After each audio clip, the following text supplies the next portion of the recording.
Hi అండి, welcome to my channel. నేను మీ ఉమాశ్రీ. అందరూ ఎలా ఉన్నారండి? నేనైతే బాగున్నాను, మీరు కూడా బాగుండాలని కోరుకుంటున్నాను. చూసారు కదండి, ఈరోజు మా ఏరియాలో వర్షం అయితే వస్తుందండి. కొంచెం పెద్దగానే వస్తుంది, బట్ వెదర్ మాత్రం చాలా కూల్గా హాయిగా ఉందండి. సో ఇక్కడ నేనైతే ఇప్పుడు మినపప్పు సున్నుండలు ట్రై చేద్దామని పొట్టు మినపప్పు అయితే తీసుకున్నానండి. 1.5 కప్పు మినపప్పు తీసుకున్నాను. 1.5 మినపప్పుకి తీసుకొని ఇలా మనం సన్నని మంట పైన దూరగా వేయించుకుంటూ కలుపుతూ ఒక 10 నిమిషాల వరకు వేయించుకోవాలండి. వేయిస్తుంటేనే మంచి స్మెల్ అనేది వస్తుందండి, చాలా బాగుంటుంది.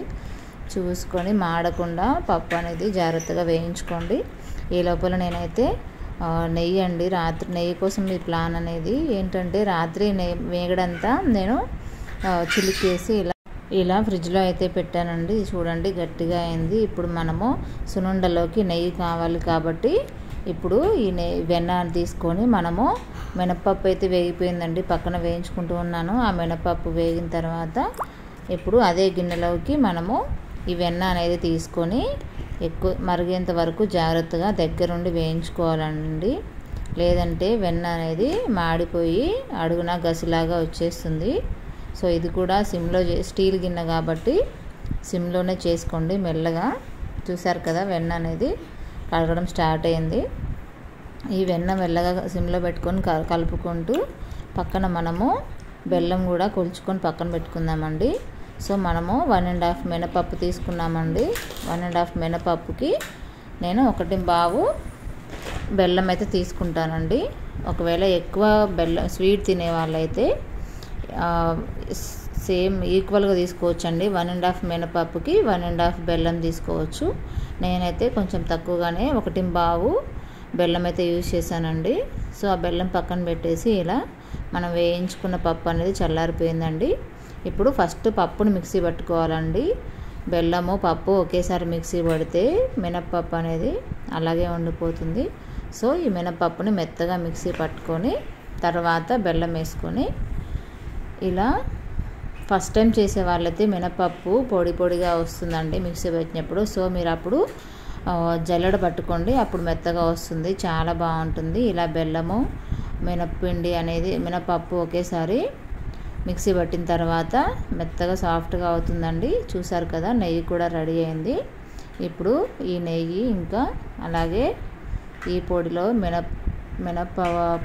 పొడిలో వేసుకొని మనము సున్నుండలు అనేది కట్టేసుకుందామనండి. ఇలా చూసారు కదా, కొంచెం కొంచెంగా నెయ్యి కలుపుకుంటూ చేయితో ఇలా అంతా స్ప్రెడ్ అయ్యేలాగా లోపల కలిసేలాగా చూసుకుందామండి.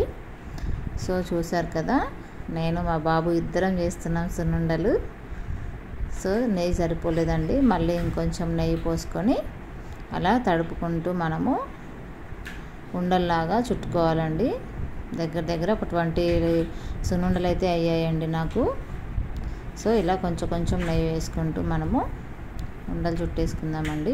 చాలా ఈజీ అండి, ఎవరైనా ఫస్ట్ టైం చేసే వాళ్ళు కూడా ఈజీగా చేయొచ్చు. అప్పటికప్పుడు ఈజీగా మినపప్పు ఎప్పుడు అవైలబుల్గా ఉంటుంది కాబట్టి పిల్లలకు స్వీట్ అనే సాటిస్ఫాక్షన్ ఉంటుంది. ఇంకా లంచ్ బాక్స్లకు కూడా మనము ఈ సున్నుండలు అనేది పిల్లలకు పెట్టుకోవచ్చు అండి. పైగా హెల్దీ కూడా, చాలా హెల్దీ పిల్లలకు కూడా. సో నేను దగ్గర నట్స్ ఏం లేవండి, మామూలుగా ఇలా వేసి చేశాను. మీరు కూడా ఒకసారి ట్రై చేసి చూడండి, ఎలా వచ్చిందో నాకు కామెంట్ రూపంలో తెలియజేయండి. చూసారు కదా, ఒక్కొక్కటి ఇలా నెయ్యి అయితే సరిపడా పోసేసుకున్నానండి. ఇలా ఒక్కొక్కటిగా ప్రెస్ చేసుకుంటూ సున్నుండలు అనేవి గట్టిగా ప్రెస్ చేసుకోవాలండి. చూసారు కదా, రౌండ్గా ఎలా వచ్చాయో. మీరు కూడా ట్రై చేసి చూడండి, పిల్లలకి తప్పకుండా నచ్చుతుంది. సో ఇలా ఫస్ట్ టైం చూసే వాళ్ళైతే తప్పకుండా సబ్స్క్రైబ్ చేసుకోండి నా ఛానల్ని. ఇలా పిల్లలు ఇష్టపడే వంటలే ఎక్కువగా చేస్తుంటానండి ఇంట్లో. ఇమీడియట్గా అయిపోయేవి, వాళ్ళు ఇష్టపడేవి ఇలాంటివే చేస్తుంటాను. సబ్స్క్రైబ్ చేసుకోండి. Thank you so much. Bye bye.